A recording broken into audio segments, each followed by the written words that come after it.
In the quiet early morning of a chilly New York day, a young boy stood on the porch of a grand family home, staring out at the endless world in front of him.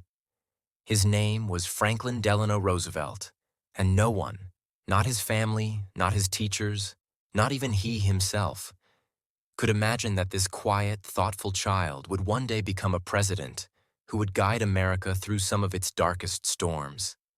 But every great story begins with a moment of curiosity, a spark of courage, and a heart that refuses to surrender. And this is the story of that boy who grew into a leader of hope. Franklin Roosevelt was born in 1882 into a wealthy, respected family. His childhood was comfortable, peaceful, and filled with nature, books, and gentle lessons. Many people believed children like Franklin were too privileged to understand struggle. But life had a way of shaping him, little by little, teaching him lessons that no classroom could ever offer. He was not loud or wild. He was calm, observant, and thoughtful, always watching, always listening, always thinking. Deep inside, something powerful was forming, an inner strength that would one day astonish the world. As a boy, Franklin traveled with his parents to different countries. He discovered new cultures, new languages, and different ways people lived. These experiences opened his mind and made him believe that the world was bigger than anyone could imagine. He learned that people everywhere shared the same dreams: hope, opportunity, and peace. These early journeys planted a seed in his heart, a desire to serve, to help, and to make life better for others. When Franklin grew older, he attended Harvard University. There, he was confident but not arrogant, curious but not afraid. He read about history, politics, and the great leaders who shaped nations. Something inside him whispered, "You can lead too. Maybe not today, maybe not tomorrow, but someday." His classmates saw him as polite, patient, and charming. He was not the loudest voice in the room, but his quiet confidence made people trust him. During this time, he met a young woman named Eleanor Roosevelt, his distant cousin. Eleanor was compassionate, smart, and deeply committed to helping those who were suffering. She had experienced pain and loneliness as a child, and her empathy shaped her into someone truly extraordinary. When Franklin and Eleanor married, they did not just start a family. They became partners in a mission, companions in service, and two hearts determined to make the world a little kinder. Franklin soon entered politics. At first, he was nervous. The world of politics was loud, sharp, and full of disagreements. But the more he worked, the more he realized something important. He genuinely cared about people. He cared about workers who struggled. He cared about families who suffered. He cared about children who had no opportunities. His speeches were not like others. They were not filled with anger or promises. They were filled with hope. Steady, calm hope. But then, life changed. In 1921, at the age of 39, Franklin Roosevelt suddenly became very ill. At first, he thought it was just a fever, but soon he could not move his legs. Doctors told him he had polio, a disease that damaged his nerves and left him paralyzed from the waist down.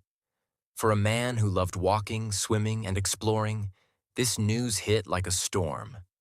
The world around him seemed to fall apart.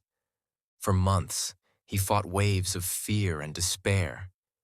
He wondered if his life was over. He wondered if he could still be a leader. He wondered if he could still serve the people he loved helping. But deep inside him, the same quiet strength he carried as a child rose again. He told himself, "This illness will not break me. It will shape me." And indeed, it did. Instead of giving up, Franklin pushed himself through painful exercises.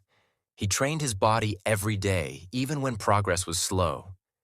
He learned to stand using braces.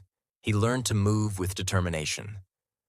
Most importantly, he learned to see the world not from a place of comfort, but from a place of struggle. He understood pain, fear, and weakness more deeply than ever before. This experience transformed him into a leader with empathy, humility, and unshakable courage. Years later, Franklin returned to politics, stronger in spirit than ever. People were amazed. They expected him to retreat, to disappear, to hide from the world. But he came back with a warm smile, a confident voice, and a heart full of purpose. This bravery inspired millions. People didn't just see a politician, they saw a fighter.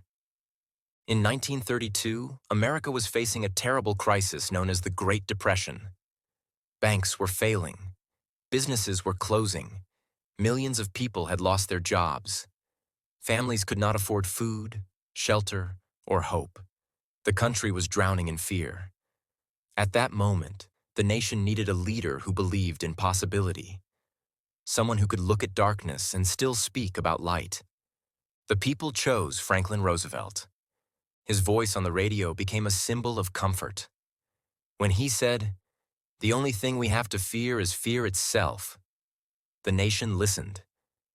People felt something they had not felt in years: hope. With steady determination, he introduced plans called the New Deal.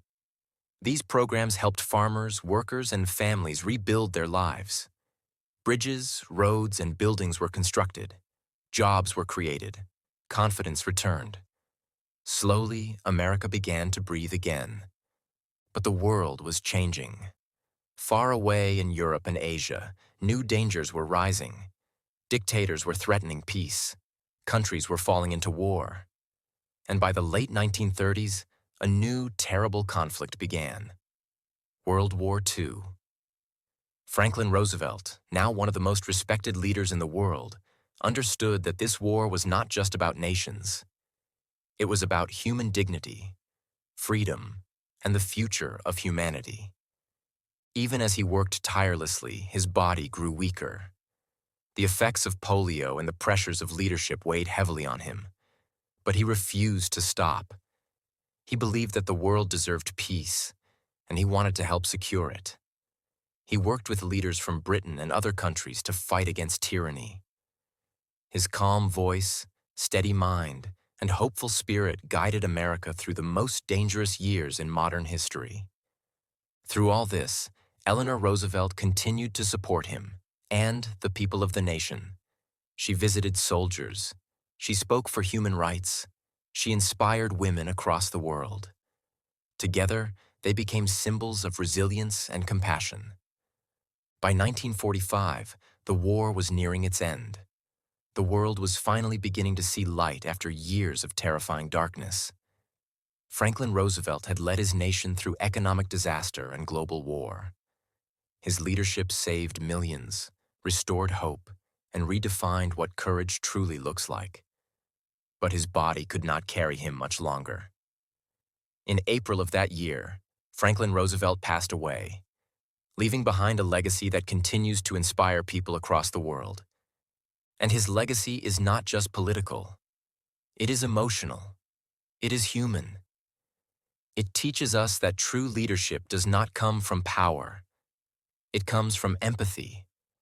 It comes from perseverance. It comes from the quiet strength inside every person who has ever faced hardship and refused to surrender. Franklin Roosevelt's story is not just about a president. It is about a human being who faced the unimaginable. A man who lost the ability to walk but never lost the ability to inspire. A man who met fear and answered with courage. A man who met suffering and answered with compassion. A man who met darkness and answered with light. His life reminds us of something profound. Even when everything seems broken, hope can rebuild it. Even when we feel weak, strength can rise within us.